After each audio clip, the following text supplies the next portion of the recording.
All right, welcome back. So in the last video, we saw what are the different platforms available to us. And before I get started with this video, I do want to tell you there are a host of other platforms also. I literally just listed down 5 because those are perhaps the most popular. Otherwise, there are a ton of them, okay? But ultimately, like I told you in that video, we will be choosing WordPress to build our website. Now, why is this the case? Okay, so there are a lot of points here. The first one is perhaps the most important point, which is that it is the least costly out of all of them. So what's going to happen, as you're soon going to realize, is no matter which platform you use, you will have to pay some amount of money on a monthly basis. Okay, in business terms, we call this as a fixed expense. That means any expense that you pay periodically. Okay, for example, it can be per year, per 3 months, per month, any periodic expense that your business incurs, and your photography business is nothing but a business, right? So even a website expense is an expense. So anytime you incur of regular or a fixed expense, it is your job as a businessman or a woman to make sure this is as less as possible and that you get the most out of it as possible. Therefore, this is a very, very important point. So what I'm going to do right now is I'm going to just, first of all, before we go on to the next points, I'm going to walk you through the different costs associated with all those platforms that we just saw. And later on, I'll show you why WordPress is so amazing, because you're going to find out that the cost associated with WordPress can literally be close to $1 per month also. Okay, so let's go there. So first and foremost here is Wix. Now Wix will be one platform which will probably be the closest to WordPress when it comes to the cost. Okay, there are a lot of other factors which don't go in its favor, like some of the other points that I'll soon be talking about once we go back to our slide there, which we just saw. But still, first of all, the price that you're seeing here, it's going to be in rupees because it shows you according to the geographic area that you're in. So I'm in India right now, but throughout this course, whenever I say something is cheap or something is expensive, it just applies universally. Okay, only the currency is going to change. So what you're seeing here is 325 rupees per month, and also what you're seeing here is billed annually. Okay, when you go for the monthly payment, it usually is going to increase, and we are going to be looking mainly at the monthly prices. Okay, because that's usually how most people go for these payments. Okay, then let's look at Squarespace. So if I go to Squarespace, you can see that this will start to get even more expensive, because you'll have to, if you go for Squarespace, you'll have to go for something like a business plan, because you will not just be using it for personal, you'll probably be using it for commercial purposes. So here you can see it's $23 a month, which is again not too cheap. Especially, remember I told you WordPress literally we'll be able to make a website on the lowest side at even just around $1 per month. Okay, though it's going to be slightly more than that when I talk about WordPress later on. But you can see Squarespace, again, it is slightly expensive. Then we have format here. Remember we talked about this, and here you can see this is slightly cheaper, but you can see here it's again on a monthly basis. And if you ever find that you don't find an option for monthly and it's only annual, then that's also a downside, because then the company is telling you that just pay for 12 months in one go and there's no option to pay monthly.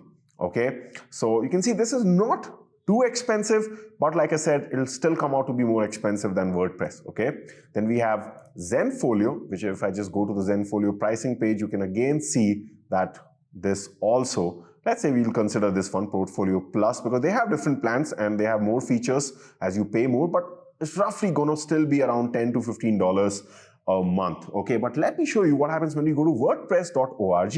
You actually don't find any of those pricing plans, because here's the thing, what you have to understand, and this is something you may not understand right now straight away. We will understand this as we start to learn more about how exactly a website is made. But the point is, you actually don't pay for WordPress itself. WordPress, as you're going to find out later, is just something like, think of it like a website maker. It's a software that allows you to make websites. It's an open source software. It's a community-based software. Nobody's selling this software. We simply have to install it. What you actually pay for when you create a website with WordPress is for something called as hosting. That means hosting the content that goes on your website. Okay, and that is the case with anything. So what happens is with all these other platforms like Format, Squarespace, we don't get this bifurcation that hosting is different or this is different. No, they just club in together a price and you just pay that. That's it. Okay, so that way they make it very convenient for you. Whereas in WordPress, we'll just have to go for different companies. Like for example, we'll have to go for a different company which helps us host the content. Okay, we'll have to go for a different company that helps us buy the domain name, which looks something like this, like the name of your website. So we'll have to do this separately, and then WordPress will just be installed to create the website. Whereas, let's say, for example, in something like a Zenfolio or Squarespace, there's no bifurcation like this. The domain name, the hosting, everything is done with one company. That might sound good, but it's not such a good thing because I keep repeating this is a fixed expense. If you were paying this one time, it's okay. But because you have to pay this again and again and every month, this is something we have to be really, really careful about. So even though WordPress just in that first step might make things tougher for you, in the long run, because you're paying such a small amount, you will still benefit. Ultimately, the website that we make, it will be the same no matter what platform you use. In fact, what you're about to learn when we go back to our slide is that WordPress actually will give you the most flexibility when it comes to changing the look and feel of your website.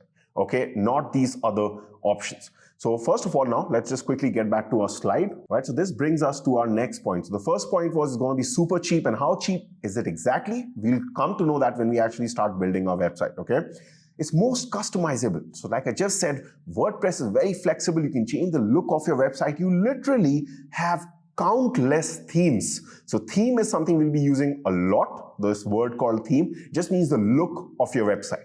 So in WordPress, you can literally do anything on your website.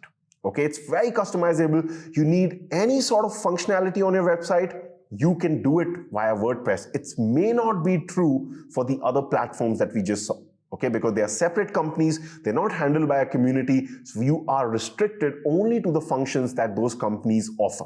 This is not the case with WordPress, okay? And let me tell you straight away, I'm someone who comes, I'm not just a photographer, I'm also someone who comes from the world of digital marketing. So I know a lot about websites, and I can tell you straight away, as and when your business starts to grow, this will become very important because you will need to add advanced customizations and functions to your website. It is just a given. When you grow, you will have to do this, and that time you will thank me that, Kush, it's great that you told me to make this website on WordPress. Okay, trust me on that.